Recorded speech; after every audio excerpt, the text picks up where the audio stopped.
Tepeli kaka biso nyonso tokufa mutu atikala tepo tozomona lokolo ndireti lukuteleki ma miso ezame mobala lelaka te basi na motema réponse akopesa biso ezali kaka yo nde kobongisa mboka oyo po tozomona mboka yango banda élection esalama likambo moko ya malamu eza te président oyo azobukonzi soki azalaka président soki azalaka nani o toyebi te ero tikali ezaka batia mura na fa dese baya babakisa ba awa pour tous les sortes ya ba voler baza awa batie bango ala na kopanga ba te fa nane ya totanga bula fufu to romole ya totonda te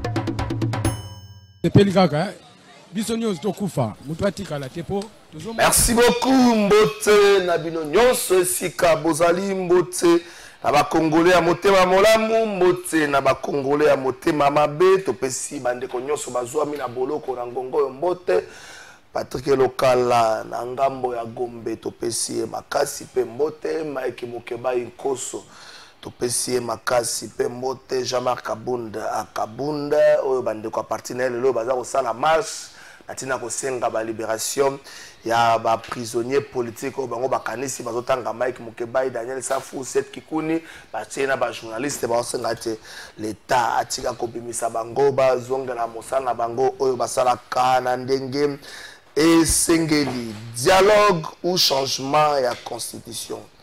Est-ce la stratégie de Félix Tshisekedi qui fait mal à l'opposition? Est-ce que Martin Fayulu n'est pas tombé dans le piège? Est-ce qu'il y a Yébaki Angoto, Yébaki Angote? La faiblesse de l'action politique, une responsabilité de la constitution ou de l'homme politique congolais. Je crois que dans le plateau, vous comprendre. La faiblesse de l'action politique est une responsabilité de la constitution ou de l'homme politique congolais. Les cosmétiques, l'idéal de l'homme politique congolais, que faire pour changer ces paradoxes? Politicien congolais limbola pour la thématique pour la point à misato. Politicien congolais les gars bakina to benga mikolo matalana. Asali action à $10. A foutu $1000 à la média. Matalana. Ministre a communiqué belé que le résultat Moussala Sali.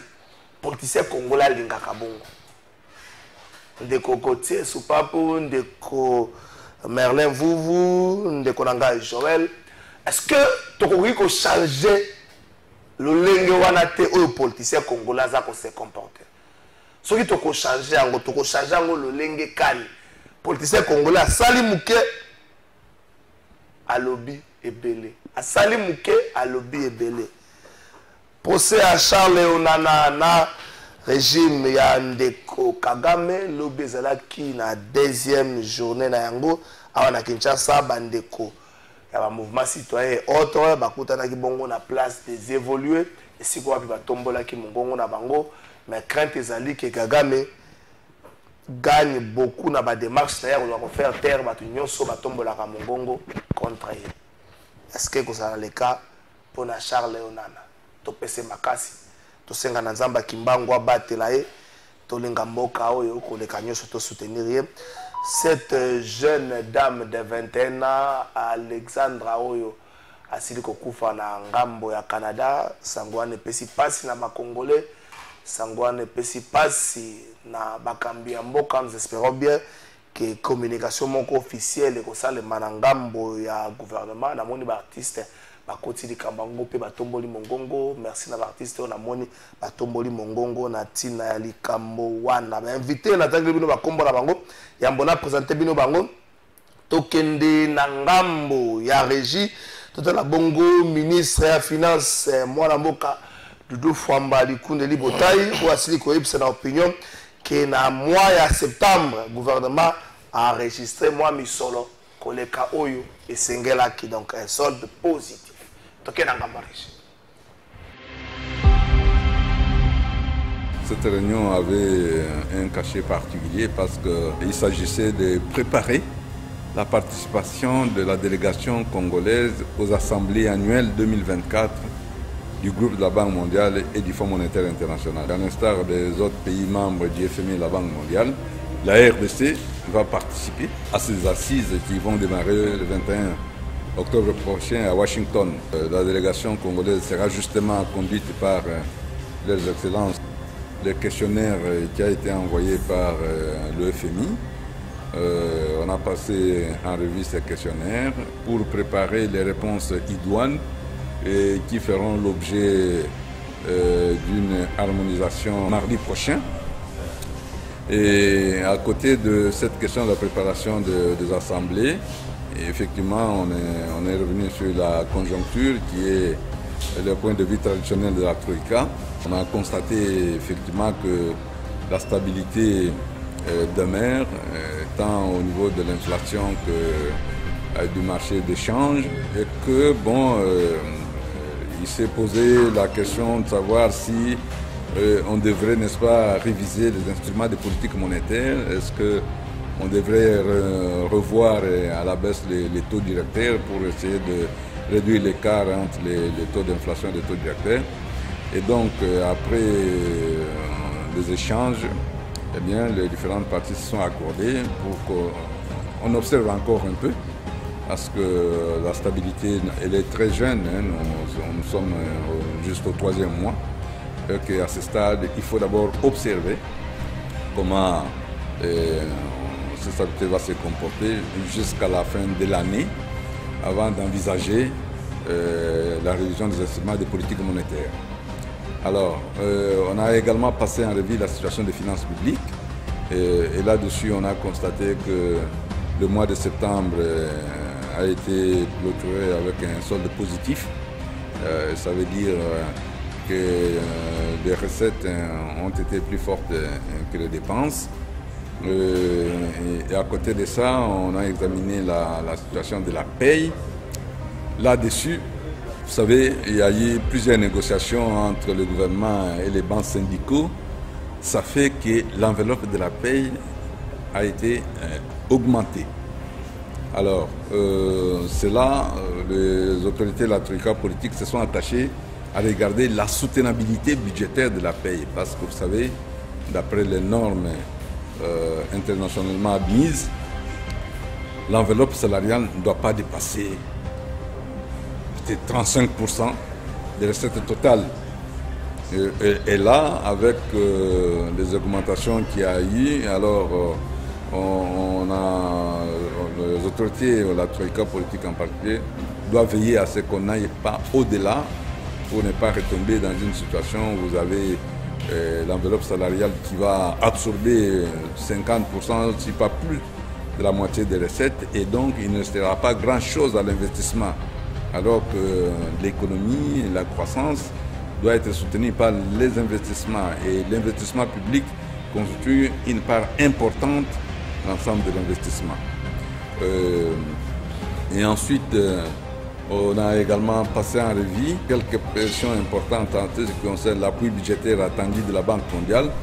Vous savez, le gouvernement est en discussion avec la Banque mondiale pour un appui budgétaire d'$1 milliard à décaisser en 2 tranches, dont une première tranche de 500 millions d'ici la fin du mois de décembre. Et donc, les autorités ont passé en revue les questions qui restent pendantes et qu'il faut régler pour que cet appui budgétaire puisse être finalement décaissé.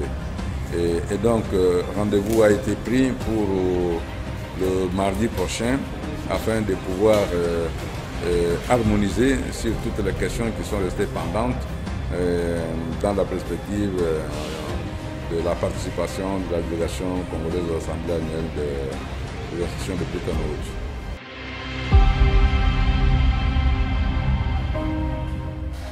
Merci beaucoup, Wana Botikota, la ministre ya Finance. Bonjour, de votre trésor. Lobby la piscine dans le Likambo, oyo ya station ya carburant. Lobby va boy côté ka essence pour gouvernement akitisi carburant.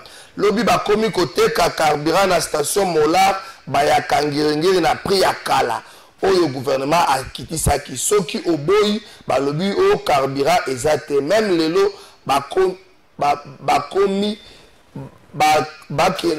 bakende koverifier eza ya solo ngakutu na kingaki nalingaki na filme bango ememi ennemi ya congolais eza kaka congolais ndeko makambo akomi eza moi vrai depuis baisse ya carburant bastation ebele ezosala te baraison eza nini toyebi te même bastation toyebi ke carburant sila so koti carburant ezomona te tozobanga ministre hydrocarbure tozobanga ke toassiste na rarité moko to pénurie moko ya carburant oyo ekohandikape makambo mo ebele efungola misu naleka eske ntango babesaki prix baasosiaki yo po moto asalaki yango eza ministre économie eske asosiaki yo toyebi te nga natuni kaka mituna moto atene nga rigueur asa te merle vuvu napesi yo mbote mbote ndeko kalafai mbote na bandeko toyoka bango plateau tika na bana ya likambo ya patrie lokala.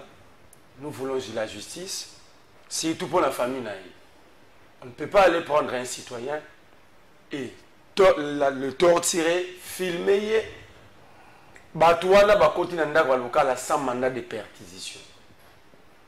La justice ne peut pas se transformer à une structure autocratique. Justice, c'est un imaginez-vous que vous gazez une maison fermée avec un enfant de 6 mois à l'intérieur. Oui. Est-ce que bango kakande bako kangaka batu na ba violation bango bako répondre na ba ça salé non natmo ko ba interpeller bango. Moi je pense que sanctionner peba. Moi je crois que nenge moko la même justice s'activer pour arrêter le cas là. La même justice devait utiliser la même célérité pour interpeller. Imaginez que moi nana mouké à respirer gaz lacrymogène moi na 6 mois. Les conséquences d'avenir ya moi na wana. Qu'est-ce que moi na local à 6 mois a fait dans cette affaire? Pour qu'il soit gazé dans 6 mois. Quelle est cette manière? Il y a un panzi vitre côté fenêtre, pour jeter le gaz lacrymogène. Merci beaucoup. Donc moi je crois que c'est ce qui me pousse à faire la différence entre Kabila et Tshisekedi. Je trouve que Tshisekedi, le régime Tshisekedi est plus dans la rue que le régime Kabila. Parce que nous avons 4 fois sous Kabila, jamais gazé, jamais filmé. Jamais. Moukeba est à la prison en 2014 sous Kabila, Bakanga n'a jamais filmé, jamais cagoulé.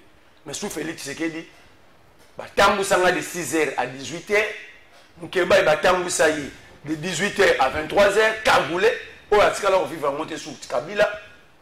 Jamais n'a année tout le monde a réclamé la sodomisaï sous Félix, parce que sodomiser Batou. Il faut oser là. Mais justement, avant de oser là, on va checker sur la place publique, et ça y en a raté. Il y a un débat public ici sur ça. Une victime est témoin Morabimakia. Merci beaucoup. Sous Kabila, Bakanga Carbone Ben Namutukane, Azo Mutukane na Ane, na Jimmy Kiteng, Azo Mutuka sa monter, sous Félix. Sous Kabila, Azo Musa monter, allez que d'autres na Jimmy Kiteng, il est vivant. Donc, quand vous faites une étude comparée, Kabila, Azana Mabene, mais ici, c'est là que je ne suis pas d'accord avec Ferdinand Lambongo. L'État en faillite, c'était sous Kabila. Sous Tshisekedi, l'État est en banqueroute. Merci beaucoup. Merci vous. Maître Gauthier Napesio Pembote. Mbote Ndeko Kalafai. Merci déjà pour l'invitation à Tongalelo. Tikana Pesa. Bandeko no surtout Mbote. Au bas du moment Oyo. Bandeko na plateau na Pesa Mbote. Merci. Donc Kalafai. Merci beaucoup. Tout le monde non, moi je suis un gobeliste en vision. Nalingi, dès l'entrée de jeu, il y a coupé ça ma casse et pas autorité moi dans l'agent du Brambak. Malgré bateau, mettez ma bébé, ça n'a qui n'a esprit qu'on a accepté que mon amour quand Brambak a disparaître. Avec qui moi tant répond mouké na mekila poto et incessamment les fils de l'homme à Ozonga, nous devons l'accueillir parce que c'est un leader d'opinion.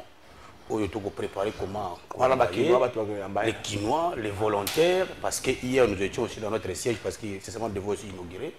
On a 10 les gens assis renseignement, c'est parmi les sièges de normes officiels Alliance de progressiste et Zali. Donc c'est seulement toi il n'a pas si ma carte de dormi mon autorité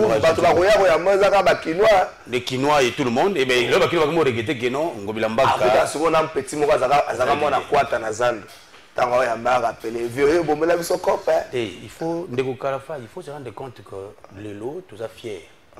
Zando Oyo. Parce que le gouvernement provincial a accès priorité pour attaquer les Zando dans 3-4 mois. Parce que le gouvernement était déterminé de finir avant son mandat. Mais tout le monde a comment, les choses étaient bloquées. Même avant qu'il y ait un gouvernement, comme on a tiré plus de 290 grands cas pour la célébrité, à tirer nos sociétés, il y a Al-Barak, pour une meilleure société, il y a Assainissement Ville Kinshasa. Malheureusement, on nous apprend que le nouveau gouverneur, il semblerait qu'il va suspendre avec Al-Barak, mais c'est une meilleure société, ça va être une bonne chose. Donc, à la fois, ça me fait mal. Nous sommes un ancien professeur de la ville pour Kinshasa. Tous allés dans le sénateur, élu sur la liste ACPA, proclamé depuis le 17 avril 2024, jusqu'à l'élo. Maman Séverine n'a pas raté. Ce que je vais te président APK comme lui, coup d'appel, il y a qui ça maté. Parce qu'il y a ça monté en série. A bien répondre à ce qui, moi, sur maman, Wazali, valablement confirmé. Coup d'appel à qui ça maté le 28 août 2024 à répondre à APK. Abi, hier, Azali proclamé définitivement élu. Souréa 306 au Conseil d'État, remplacé par rapport à M. Samba Momole de Clovis. Samba Momole de Clovis. Il y a ce conseil électoral, il y a un ancélé, parti politique MLC. Qui est loyo. APK, à votre matière de jour, Madame Séverine et ça. Je me pose la question. Le Sénat, le Sénat. Le Sénat, le Sénat. Assemblée provinciale, qui Madame Séverine Moliba. Ah, c'est l'Assemblée provinciale. Oui. Nous comprenons maintenant nous devons agir comment. Tout ça qu'on bunda parce que le chef d'État c'est pas pour réellement état de droit. Mais certains individus en tout moment pas bafouer état de droit. Est-ce que nous pouvons encore tomber la nani? Parce que il faut bien exécuter arrêt à conseil d'État où ils ont fait Madame Séverine Moliba Kali. Tirez-le. Va publier sur ce papier qui est les matières qui seront traitées demain. Mais que j'ai dit, le coup de mercredi, pardon, Madame Séverine. Maintenant, on se pose la question. Il faut que la juridiction, il y a Nengeni. Il y a une belle ligne là, na émission, na plateau de vérité, pour que le président, il y a Assemblée provinciale de la ville, pour Kinshasa. Vous êtes pasteur, faites le nécessaire. Face, il y a des textes, vous n'avez pas autre choix que exécuter. Valde Madame Séverine pour qu'elle puisse siéger. Ça sera une bonne chose. Merci beaucoup, Ndeko Joël Napesi Opembote. Mbote, Ndeko Trésor Kalafay. Na pesa moi biscuit moko muke. Pour na compte il y a économie na bisope sociale, il y a peuple congolais. Tozala ki lobby na alimentation et na boulevard comme na monene Aldar. Oyo bato wana ba libanais ba côté ka shawarma moko ya mukie na 10 000 francs congolais de Kalafay. Mais papa, des photos pour dire pour population à Kalafay yo. Juste même c'est pour la terre. Comment est-ce que ba expatrié ba koya na mboka na biso pour na koyeba na ko konza biso na modèle ba oyo kusala wana. Un shawarma ya mukie ba côté ka ko d'abord 10 000 francs congolais et c'est comme inspecteur il y a ministère de l'économie baza koya ko sombango et si ka membre du gouvernement belé baza koya ko sombango et si ka population nyonso ko somba mais pour la ni boko yiba congolais biloko basala kanango shawarma. Ndeko Kalafay il faut pas prendre part ya batuana partout dans mboka mikili surtout ya poto ezalaka soki ata lipe mati to pe diminuer na quantité nango ezalaka na ba marge pour na ko réclamer eloko wana e bana ko zonga na nzela yango wana to beli bato wana ya alimentation Alda que population ya Kinshasa a koyeba na koyiba ma modèle wana te ba meka ko changer manière na bango à le faire ba encore tiango 10 000 francs mais quand même volume nango il faut ça quand même normal Ndeko. Merci en passant na ekopé sa batu ya parti à Jean-Marc Kabound, Alliance pour le changement Makasi, na initiative au bas pour soutenir les détenus politique surtout au bazali injustement arrêté na pouvoir au Ndeko Félix Antoine Tshisekedi.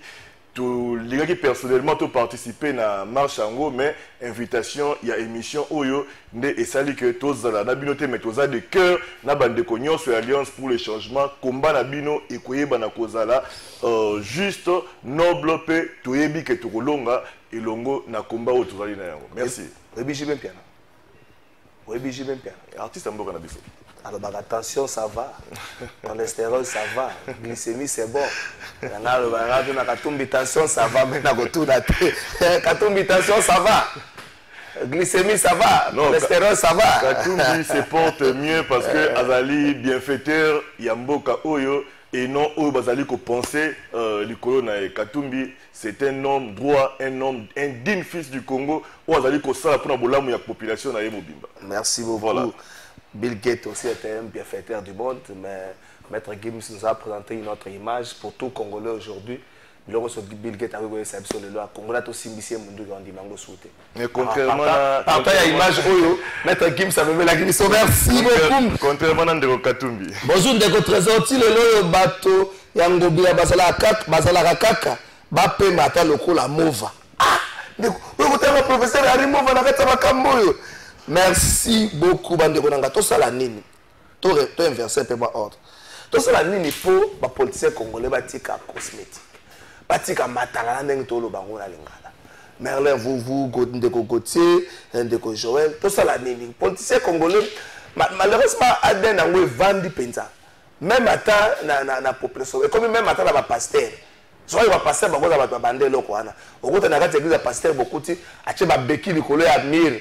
Quand tu cher na cheba beki o cheba beki cop na te cop nzambe a cheba beki asa publicité che côté mo mutu moko zo la muka ça asali ba boy et politique ezu yango conséquence à politique tango ezu yango population ko mona misala te na terrain yemo ko mi sepelisa masturbation intellectuelle autosatisfaction tout ça la nini poto longa na campagne benga vous n'avez pas 2 minutes. Merci Ndeko Kalafai tika na ebisa Ndeko nanga Gauthier Sopambo.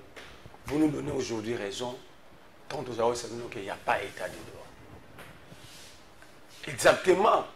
Vous me mettez biso oyo Ndeko Kalafai tout une cosmétique. En réalité, vous mettez biso récipient sans contenu. Et conséquent de l'élo, yomoro union sacrée, vous les là que batamboli du kolo amibeko. Non, batamboli du amibeko, te batambola ka chaque jour du kolo amibeko. Et ça aden ya union sacrée. Alors biba kino ba okeyamba. Justement, ils ont à répondre à une question. La politique ici, c'est appauvrir le peuple, empêcher le peuple d'être bien formé, ne pas enseigner le peuple comment l'État, comment contrôler mon matériel, aller boire quoi si je tire bang. Au moment où on a c'est ça la publicité, c'est ça matériel. Parce que pour aux gens à combien quoi vendre. Je n'ai jamais vu Biden sortir et rentrer pour population du Nébélé Yambe. Je n'ai jamais vu Macron aller dans le Congo, à la francophonie, à Ayaki, à Zongi, Babimisi, la population de Paris, pour Macron. Non, c'est dans le cadre de son travail. Donc il peut sortir, c'est normal, il peut rentrer, c'est normal. Le problème, c'est à quel niveau? Si on vérifie ma parti, pour le leader parti politique, aucun parti a 1 million d'adhérents fixes. Aucun. Tout le monde a rabattu c'est pas bien une mobilisation. Bata loué. Baloué. Des machins programme ba kiti ba chepe pour la battu. Quand c'était némo mona baloué ba fort du progrès dans ma gombe côté mon livre. Ba moi le ben après baloué qui biso. Vous comprenez que ici le parti politique va ça la location à battu. OK, ce que maman matara. Donc c'est la faute à la population. OK. Parce que le peuple ne devait pas céder, plutôt combattre un système où méthode Moro ya Moussala pour pousser ces gens-là à Yarosala Moussala. Mais tant que le peuple a cédé, le peuple a pauvreté les bossos. Et cette pauvreté est définie dans des officines politiques. On nous maintient pour ce travail-là. On nous maintient. On ne peut pas nous donner ce que nous voulons parce que ceux qui Kalafai a commis un état normal, Kalafai n'a pas eu 5 000 pour y avoir mobile. Kalafai n'a pas eu sous-souté à télémana caméra pour $100, $50. Kalafai a eu un journalisme où il s'est mis à Moi, je diffuse ce que j'ai vu. Alors, on mettait tout le monde dans la pauvreté. Ceux qui travaillent sont mal payés, parfois sous-payés, parfois non payés. Mais est-ce que mon attaque, ceux qui ont critiqué l'IAO, par exemple, je prends un autre ministre, à Rochamonga, syndicaliste, il peut appeler $1 000, il faut les défendre. Mais après 6 mois, on a syndicaliste, il y a grève. Au moment où un professeur à l'université, il y a un paquet, petit président de la République, donc diplôme honoris causa, l'accès de Misala Salaki, mais quand la même université, le professeur va menacer qu'il y a une grève. Au moment où il y a un tête, on sait pas une tête, on a une image, on a un lobby, on a inauguré le bâtiment à IGF, on a mis un comédien, la population. Qu'est-ce que c'est là? C'est la relation ni le bâtiment. Le bâtiment est administratif. Imagine que Missoloniens sont mobilisés pour mobiliser le bâtiment. Oh, tata mon konzazo c'est kabasai c'est bazo loba ba futi bango ba caché mais ba enseignant ba autant ça te démo. Un mois, classe c'est 29 septembre. Le 2 septembre. Oh toi la moine. En octobre. Donc un mois déjà. Oh l'année scolaire a 220 jours. Déjà pour ça la moins 30. C'est qui ça? Donc on doit comprendre que nous, moi je connais plutôt la population. Okay. Nous peuple nous devons faire prêt à accepter notre pauvreté et de lutter. Comment de faire dans sorte de la pauvreté. Mais aussi longtemps, tu as pauvreté, les bosses, on a payé 5 000 francs. C'est qu'on a biki pour la journée. Et ces gens vont nous maintenir dans cette position. Elle va t'affamer à point d'oreille. Non. La Chine avait compris que Bazan a pauvreté. Et ils ont dépassé le niveau. Travailler. Aujourd'hui, la Chine est enviée. Merci beaucoup, Ndeko Gauthier Soupa, pour encore. Merci, la maître Simon. Merci pour les mots. Vraiment, merci, maître Simon. Je préfère que Français Kalomboisa ait les mots qu'à ça la débat politique. Merci beaucoup. Tu peux être juriste, mais sur les autant à moi, maître Simon, coup de chapeau. Tu n'es pas compris Français Kalombo. Ndeko Gauthier Soupa. Du matalana na politique na biso. Pas action oyo, mokozi asali. Non, bato so amona sali loko, mais communication l'équipe makasi ke bato bandimi. À force à koyoka, to komi na niveau kondima. Mais en réalité, to koleka bambula, ole to bongo la makambo zo bebande. To sala ndenge nini potoloka, to longa na statut wana. Mais là lui pour na peuple ndé responsable makasi peuple force à conscience andimansana na atia pression na bato na ba changer. Yayo makasi. Merci beaucoup Ndeko Kalafay. Je crois que lors de la première prise à parole, tout un chacun soit qui domaine où il intervenir et soit domaine où on essaie de contre-attaque par principe. Mais comme Ndeko Nangaya lobby, tous les photos de la toilettage technique, moi je suis fier d'avoir un parti politique. Le parti politique de l'Alliance des Congolais progressistes. Parti chez la montée, ACP en cycle. Ce que Ngobelambaka a fait dans la ville à Kinshasa, je ne dis pas que 100%, il a fait mieux. Il a sali comme un homme d'État, a sali, continuité de l'État pesant. Voilà, Ezalaka. Ndeko Bumba yepi a tourné pas nini à Koba. Ndeko Nanga Merlin Bouf, je crois qu'il est membre d'un parti politique.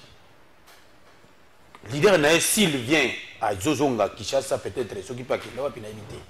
Ndeko Merlin Bouf, ils ont interdit que il pas que le leader nae pour accompagner. Si vous dans votre parti, vous n'avez pas les adhérents nets et justes, nous avons un cahier d'enregistrement de vrais ACPiens. On va adhérer officiellement avec les images à l'appui. Nous sommes un parti politique où ils sont bien structurés, organisés pour servir, pour conquérir le pouvoir le plus longtemps possible comme principe démocratique. Deuxième chose, nous avons un lobby, Assemblée provinciale de la ville pour Kinshasa. Ils ont volontairement cotisa moi Namboka Séverine Moliba Kaliebe na kati ya hémicycle la bangona, c'est une violation flagrante et la disposition légale même avec la et on met na bango. Je n'ai l'obité que na généralité c'est un cas pirement précis. Et je suis de ceux qui attendent l'union sacrée de la nation. Ceux qui ont violation texte dans le baka tout OK, bateau va violer texte, il faut de ça la boy, il faut de ça la boy. Je l'ai dit. Comme je l'ai dit tout à l'heure, comme on a parlé l'avant-hier, on ne peut pas permettre Bakangi Motonde Kalafay de filmer, de torturer, non. Alors que le code de procédure a dit adresse à Koni, Si on connaît Ndeko Gauthier, on connaît Ndeko Kalafay, mais là où ça comme ça, non, Bakoti connaît l'invitation, première invitation, deuxième invitation, et troisième, ce qu'on répond d'été, n'est pas procéder dans le mandat d'amener ou avis de recherche. Sans vous filmer, sans vous traumatiser, même devant votre juge naturel. C'est là où on a dénoncé. Malgré que je dénonce la nation. Mais ça ne permet pas que nous basali et ça m'a dit. Au lieu de cosmétique, en réalité aussi, Ndeko Kalafay. Dans le cadre de la maternité, tout homme politique a besoin de publicité. Parce que, dans le cadre actif, il faut tirer un anal. Même les grands hommes politiques de ce pays, de ce monde, ils ont capé publicité, ils ont diplôme de mérite, plébiscité meilleur homme politique. La finalité de l'action. La finalité de l'action. Je suis en train de venir. Tout homme a besoin de la publicité dans l'activité. Mais le principe d'un vrai leader, le principe d'un homme d'État, c'est de se servir en dernier. Aujourd'hui, je parle d'un cas général. Est-ce que nous avons des politiques qui servent en dernier? De 60 à aujourd'hui. De 60 jusqu'à aujourd'hui. Nous avons peut-être trop réfléchi dans un sens purement froid. Est-ce que politique congolais a servi en dernier au profit de la population congolaise, pardon. Je dis, d'une part, il y a ceux qui ont aussi la volonté de construire la population. D'autre part, il y a ceux qui ont aussi l'esprit de gourmandisme. Mais le problème, c'est qu'une nouvelle génération, il faut une cassure automatiquement entre une nouvelle génération et l'ancienne génération. Il faut tout ça, une nouvelle classe politique. Il y a un moment, je suis contre de la jeunesse au vendre aucun bureau à ministre. On va vendre un bureau à ministre pendant 3 heures de temps et on cause là. Non, laissez. Parce que nous devons incarner certaines valeurs aujourd'hui. On va pour la salagité. Ce qui va te mousser, on l'a à la mossa. Parce que mon salam de Bengaga, publicité. Ce qu'on va à la mossa, les gens vont parler de vous. Je donne un cas pareil. Dans tous les médias, Ndeko Doudou Famba est plébiscité comme meilleur ministre. C'est tout le monde à moi quand même, il y a des avancées épais significatives dans le domaine, il y a finance publique. Et tout le monde a Doudou Famba. Je ne pense pas que là, ils ont Matalana. Et là, vous faites la publicité belé, Moussala, Mokié. Ça, nous sommes contre. Mais ceux qui montent au Sala Moussala, n'est malade. Alors, ils sont devant le peuple congolais, le problème, c'est que ton maquet réalité, ton sala makambo ezali pour l'intérêt à peuple et ça fait vrai. L'objectif principal d'un homme politique, il faut au servir peuple. Est-ce que le peuple se retrouve? Merci beaucoup, Maître Gauthier. Bonjour, pourquoi merci pour cette émission, d'avoir invité Merlin, émission qui toque au Trésor. Merlin, vous nous avez appelé ça Mikole Belé. Il a vraiment une sagesse, pas tout le ponga depuis peine. Ah! Bon, on ne pas toi. Ndeko Joël, est-ce que l'homme congolais se sert en dernier, Nengue, Maître Gauthier à l'Obiango? L'action politique est la finalité. Il y a développement. Mais les loyaux, on se rend compte, tout se développer dans le mécanisme, mais pas dans les concrets. Les Congolais ne sont pas Congolais, ne sont pas Congolais, ne sont pas Congolais, ne sont pas Congolais, ne sont pas Congolais, ne sont pas Congolais, ne sont pas Congolais, ne sont pas Congolais.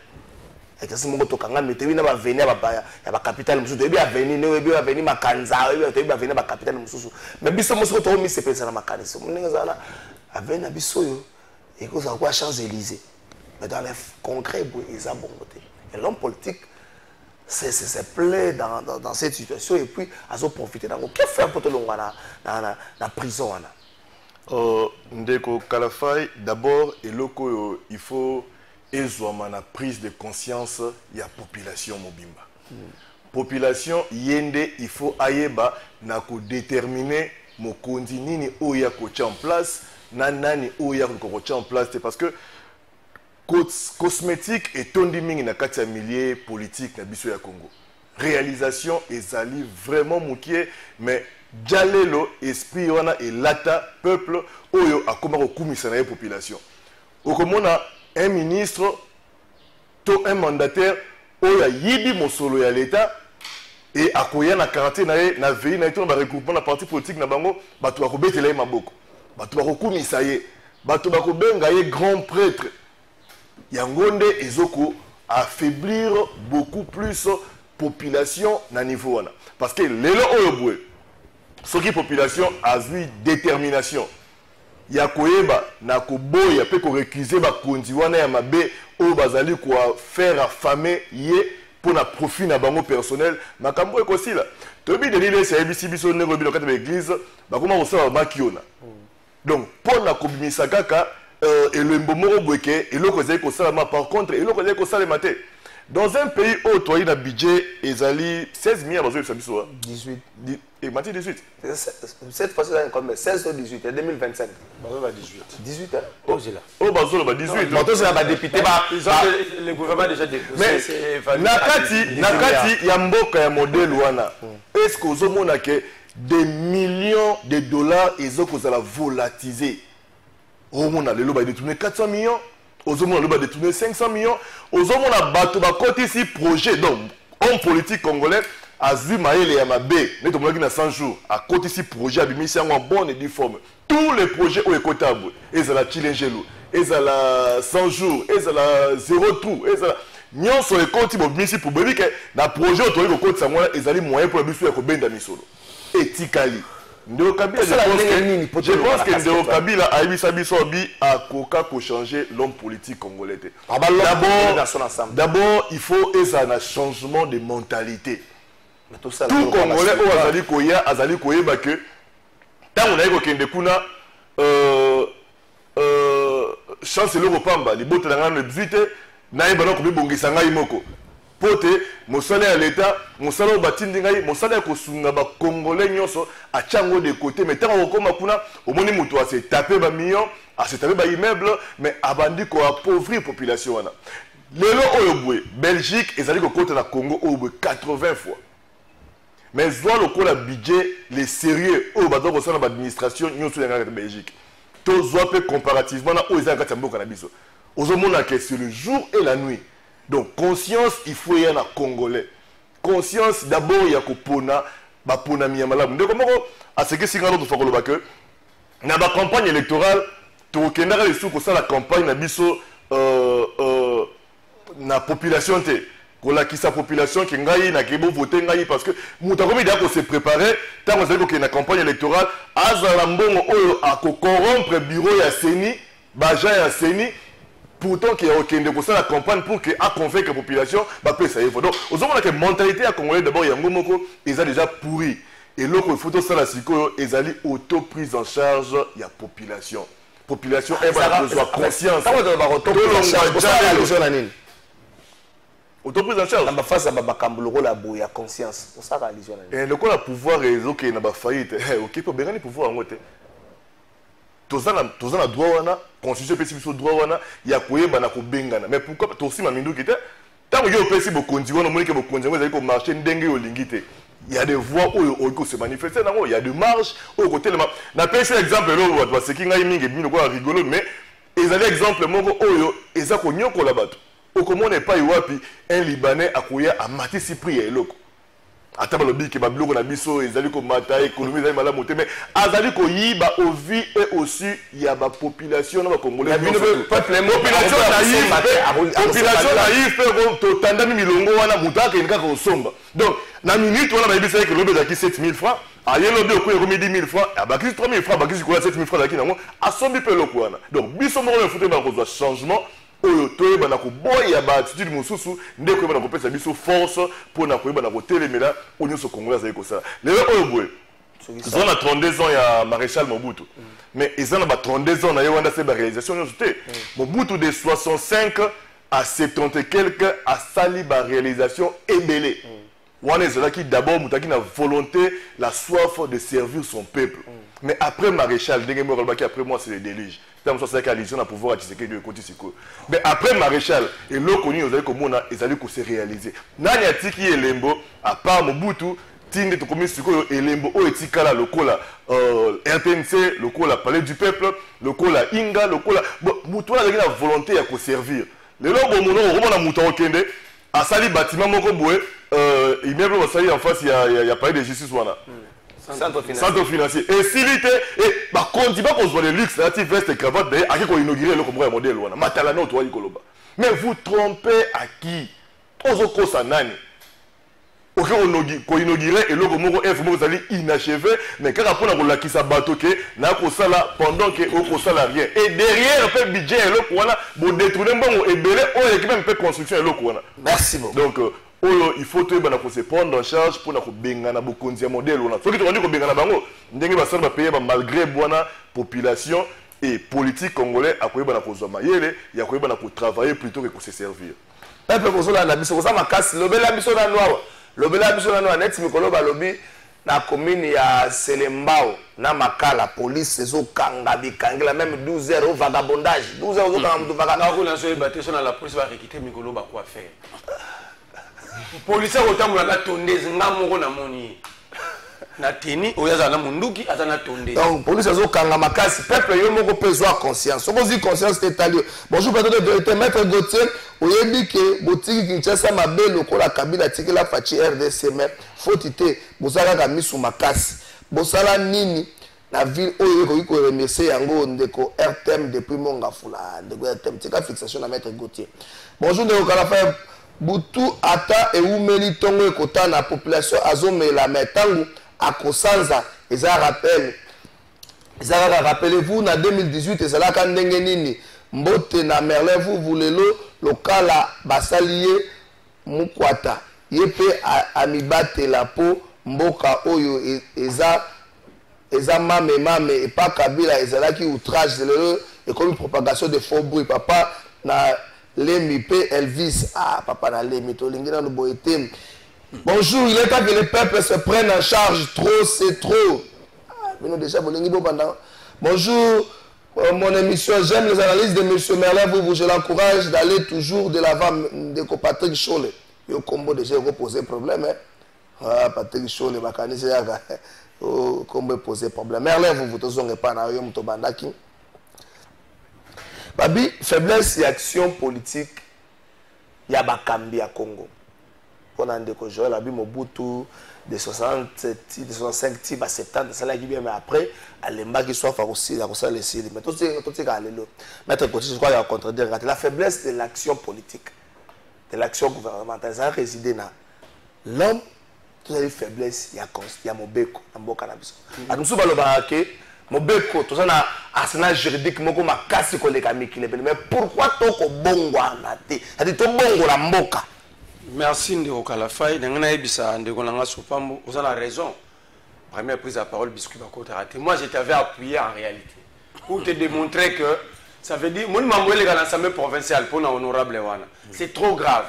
Dans la lobby batem la droit Mibeko. Na en général na quel mot génériquement pourquoi les niveaux où est le wana salmela. Ce qui va violer Mibeko, c'est ce que je voulais juste démontrer. Ça, c'est grave. Donc je suis parfaitement d'accord. Ce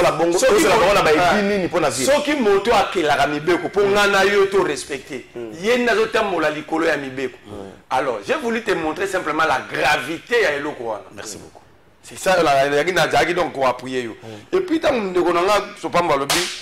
non, l'action politique, le pouvoir politique a deux missions officiellement. La protection de sa population et du territoire et l'amélioration, veiller sur l'amélioration des conditions sociales de la population. Ce que Zate, nous avons la conclusion que la classe politique a Congo Mtamaïl a raté. Quand on a un diplôme, il y a présomption d'intelligence. C'est ce que des papiers que vous savez, on peut le ressentir. Esther Natama. Des cartes à la moi, j'ai la conclusion que la classe politique d'abord en général, particulièrement la classe dirigeante, il y a Congo Baza Maïli. Pourquoi il s'en a que moi, nous sommes joués dans la classe Maïli. L'intelligence, les Arabes définissent beaucoup. L'intelligence, c'est la capacité qu'a un individu de comprendre une solution et une situation, de dégager les problématiques et de proposer des solutions. Oh, plus de docteur, professeur à l'université, gérer pendant plus de 3 décennies, mais nous reculons chaque jour. Parce que l'intelligence, moi j'ai fait la psychopédagogie, l'intelligence est conditionnée par de bons résultats. S'il n'y a pas de résultats, donc vous n'êtes pas intelligent. Un homme intelligent ne souffre pas dans toutes ces entreprises. Au Congo, chaque chose va ça et Simba raté. Ce qu'on peut ça n'a pas débat on a table. Mbasso Simba. Mbasso ça m'a monsieur. Bah vous expliquer que cette classe politique c'est une classe d'intellectuels, ils sont intelligents et bah l'accent est l'urbain, il y aura bah ça la résultat pésamment. Ça veut dire c'est juste une manière de te répondre en gros que la question ne se réside pas dans les textes de loi. Okay. La question, c'est le problème, c'est l'homme. Motokomi mokonzi ya mboka, leki na par exemple, on va féliciter. Ndeko na ya komoka ngabatu po ba kompo ya anya komi mokonzi. Ça c'est la loi. Et so ba nimba simbaye, au moni ndeko na komi ministre wana, a obenga na téléphone wana leki na ngabotika. Ce n'est pas la loi, c'est l'homme. Tant ba komi ministre, ba peso misolo botonga arena. Yo zui ya ngolié. C'est faute à la constitution ou à moto. Mobeko elobi na article 58 de la Constitution. Les partages équitables et la revenus dans la justice sociale. Qui a poussé maintenant, tu sais qu'il a payé à un député 33 000 $ et un major de l'armée a touché 310 000 francs. Ça, c'est la constitution ou la volonté politique. C'est l'absence de la volonté politique. Merci beaucoup, Merlin. Je n'ai jamais impossible d'avoir le carburant KL. Mais quelle immoralité? Bon, c'est pas impossible. Ce n'est pas de l'immoralité.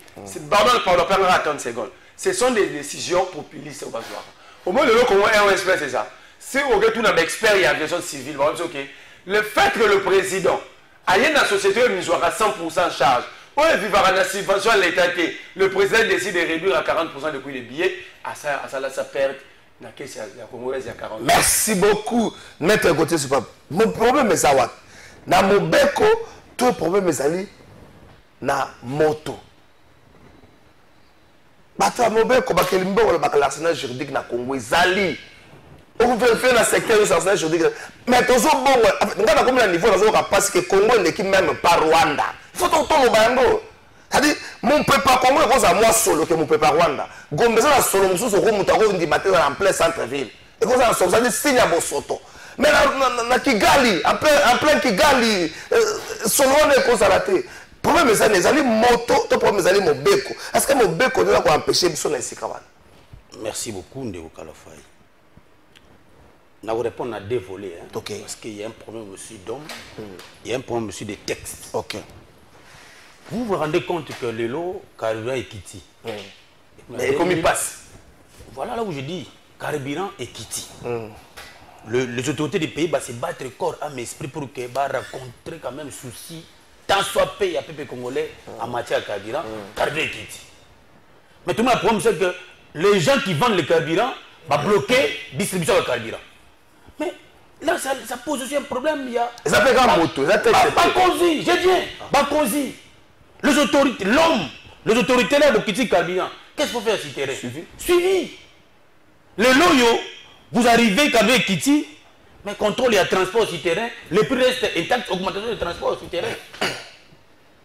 C'est-à-dire que les autorités, il y a ville pour ça, les autorités nationales, lorsque vous avez Kiti, vous devez être actif sur le terrain pour vérifier réellement l'effectivité. Il y a baisse à prix à carburant, et là, il y a pas tout le monde, il y a coût de transport, mais le prix à transport reste le même. Et vous imaginez le lot sur le dans magasin pour nos transports au de gare centrale. Il y a des gens de n'habitez sur le bureau D, n'habitez sur qui gens de transport, baza ko traquer bateau transport, même nous qui devons prendre le transport, tout mal à l'aise. Mais le ministre des sports, des transports, il y a vu ça. À quoi non, mais je vous dis, c'est un bon parallèle, un bon parallèle. Bon, mamie, moi je l'aime quand il parle. Dans le cas où le ministre a dit, gloire à Dieu, il y a une solution. Mais maintenant, nous avons fait un bureau climatisé. Au côté communication, ville pour qui ça. Pas besoin de quitter ce terrain. Tu n'as pas de crédible ce terrain. Comment transporter les alcooliques? Le lot de les bêtis, chaque taximène a monté un prix selon une mère. Mais c'est le moment où il faut quitter ce terrain. Les ministres de l'économie. Les inspecteurs économiques ont pour mission de contrôler l'effectivité des prix sur les marchés. Le transport, le secteur de transport, c'est un marché aussi. Mais je vous dis, c'est un marché. Mais Bango Bazar, là où je dis qu'il y a un problème de... Il y a moto. Bateau, balengi pouvoir, mais bateau, conseil la pouvoir à côté. On vous met ministre des Transports. Mais papa, on a un bureau de je sais si tu n'as pas bon résultat. On a bis na ordinateur. Non! C'est-à-dire que le vrai leader, c'est serre les coudes. C'est-à-dire que quand tu es ministère, vous avez les collaborateurs, vous avez l'union. Un bon chef, vous avez un bon chef, vous avez un résultat positif. Si vous ne produisez pas de résultats positifs, vous avez encore un chef. Donc aujourd'hui, la conscience les textes, ils allaient belés, mais il y a aussi certains problèmes. Les textes, ils belés, mais les textes, ils explicité. Comme votre constitution ici aujourd'hui, il y a un problème très sérieux de notre constitution. Nous devons revoir certaines dispositions. Parce que l'homme a besoin d'agir, mais la constitution le bloque. Le texte, c'est le bloc. Le texte, c'est le bloc. L'homme a besoin de faire ce qu'il veut, la constitution dit non, non, il faut dépendre de la moto. C'est-à-dire que les textes doivent être explicités pour permettre la moto à exécuter sans contrainte.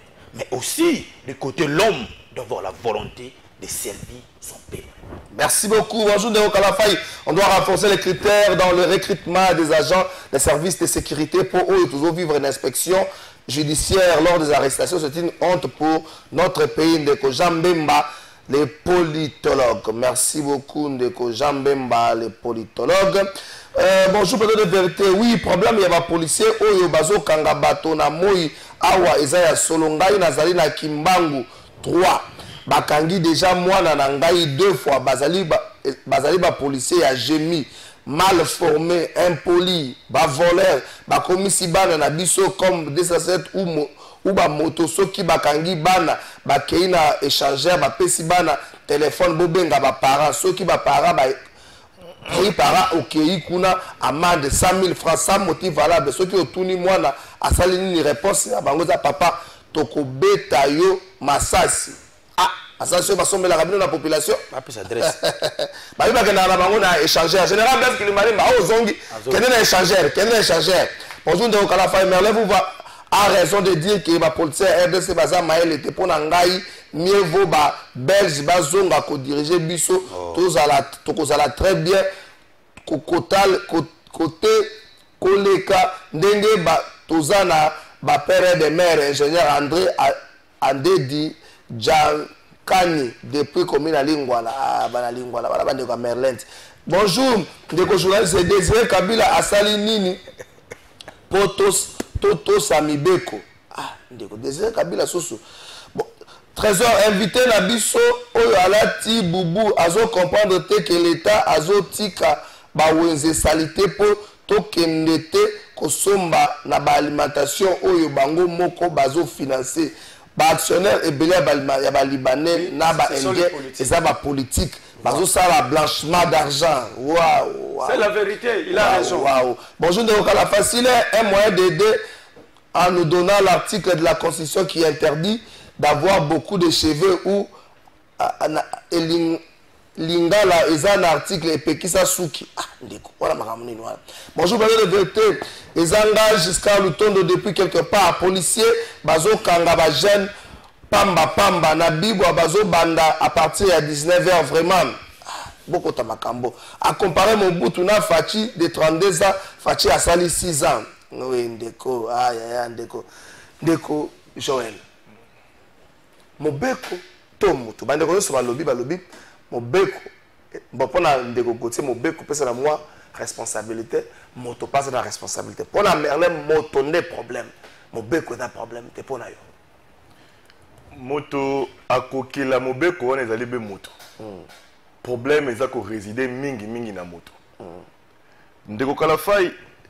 Tout le monde dit que en réalité, la constitution de Bisso, Mokondiambo Kassala Kandé 3 ans. Ce que moi déjà moto comme qu'on réfléchit na ba modèle wana pour l'intérêt na yemoko personnel ezapenza mawa to pesa passe. Na mituna ki na bibo ndeko à réfléchir modèle wana. Le ko la Kabila sala ki ba 3 ans na ye. Tozongi ça si ça va 5 ans na ye pété. Pourtant, c'est pas 2 ans, il peut comme 5 ans parce que réflexion à eux. C'est qui n'a pas dit. Des éthiques à la pour préparer ma pour non, ça 3 ans. Réflexion à Yendenga poussa ngobongo to romona que ezali na égoïsme oyo l'homme politique congolais azali na yango assoiffé du pouvoir wana ezalaka baza na soif ya koservir te mais baza na soif ya kobenda bamosolo na poche na bango pour que s'enrichir inutilement tant na baassemblée ebele baassemblée provinciaux to mpe na assemblée nationale kaka baboye soki bakomi kotraite dossier à huis clos yebake dossier wana eza kolobela makambo misolo na bango tokomona na mboka nini oyo bachef de corps bazali réservé na baémolument oyo bazwaka ti lelo ancien premier ministre ancien président de l'Assemblée ancien président du Sénat mais comment est-ce que bokokela bamibeko moko oyo retraité azofuta na passe ebele bakufi na onatra boye sans pour autant basimba oyo ezali bongo badecompte final na bango nga moko ma mère asala na daipen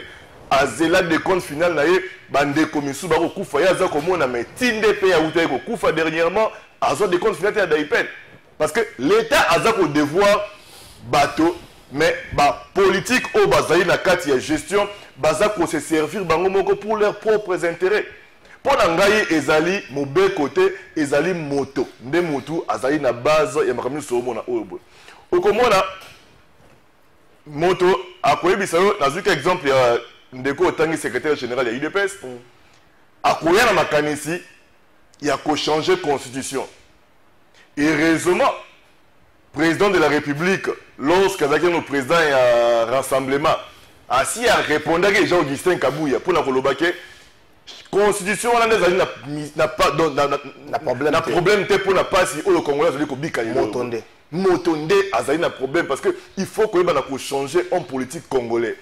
Ba idée topé ba loi o ba ko na ko apporter et ça ba loi o e ko na ko pesa congolais avantage au lieu ba sa ba loi organique moko o ki na ba intérêt na bango ba fimis mabumu ba fimis ba meuble na bango ba ndaku mituka ya cher o population a ko profiter na yango ata mukolo moko te. Donc changement il faut euta d'abord na moto et non na ba texte et ba texte ba zali ko sala ngo pe pour na ko sécuriser o zali ba avantage na bango moko privé o yo to telemela yango po e ba na continuer sous. Bonjour monsieur, moi je pense que c'est la personne et non la loi, car la loi est votée ou faite par des personnes. C'est juste une question de volonté. C'est Sam MG depuis Ngalema. Bonjour Kalafa, Vichère, Nambo Kanabiso, et ça a autorité, Biso Moko Peuple, Tozo Matisabilo, qu'on a baweze. Et ça va ministre, malgré Bangonde, il faut battre les mains là-bas, acte wana.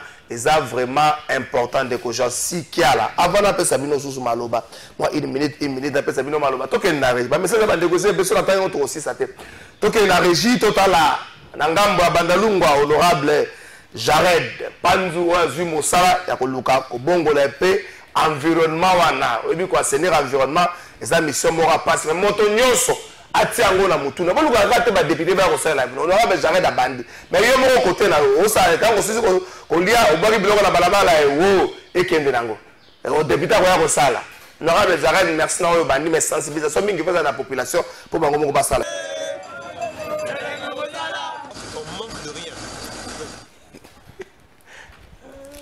Merci beaucoup, un message à Bandekouza, belé, la osuka wape na message.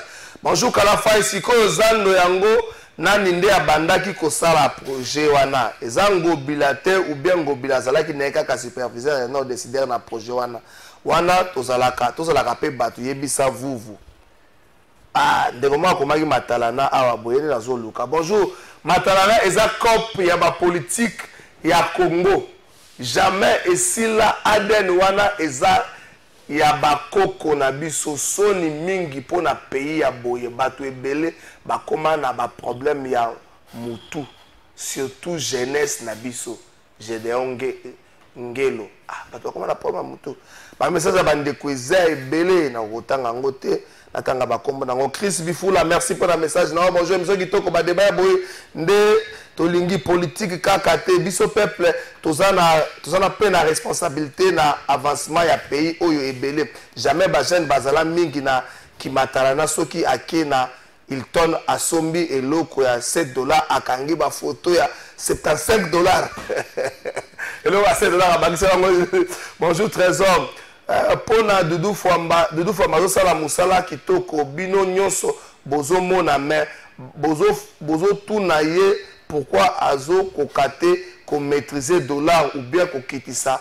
yango atuna matata soki asalaki nini pona dollar apo abeta dollar fimbo pas de $5 ndeko dollar ezaka lié na production soki tozo produire matata si faire quelque chose bukanga loso akoza mona ngo eloko te mais to banda ko kolia biloko tozo consommer biloko to sala l'aviation c'est une production de photocall production te ndeko gotia ko telemelanga te ke to ko baluka to ko sala boy to ko kende boy to ko songa eloko te banda to sali boy ministre agriculture azara wa surtout le ministre agriculture wana hote bikono le projet moko biko to ko mote projet moko ça na nini awo bazo ka mbongo quoi surtout le ministre pêche élevage o bambato zo ezaka na fitir to ça vivre quoi Jésus revient bientôt mais c'est ça ko ko tabiso to bongisi na Congo ta berne fofu na peso yini mito sokisi ndeko Kalafai na sepeli mingi mais na conclure émission mobimba na sija liboso batu ba be bake les églises surtout les églises réveillent travaillent avec les politiques pour endormir les gens